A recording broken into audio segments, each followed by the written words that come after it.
২৪ ঘন্টা না যেতেই দেশের বাজারে কমেছে স্বর্ণের দাম। এবার ভালো মানের ১ ভরি স্বর্ণের মূল্য ১ লাফে ১৪,৬৩৮ টাকা কমেছে। সে হিসেব অনুযায়ী শুক্রবার ৩০ জানুয়ারি সকাল ১০টা ৪৫ থেকে ২২ ক্যারেটের ১ ভরি স্বর্ণ কিনতে ২,৭১,৩৬৩ টাকা গুনতে হচ্ছে।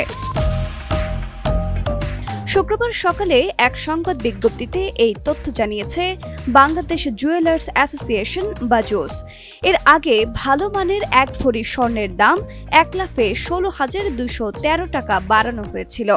সে হিসেবে বৃহস্পতিবার ২৯ জানুয়ারি সকাল ১০টা ১৫ থেকে ২২ ক্যারেটের ১ ভরি স্বর্ণ কিনতে ২,৮৬,০০১ টাকা গুনতে হয়েছে। তবে একদিনের ব্যবধানে সেই দাম আবার ভরিতে কমল ১৪,৬৩৮ টাকা।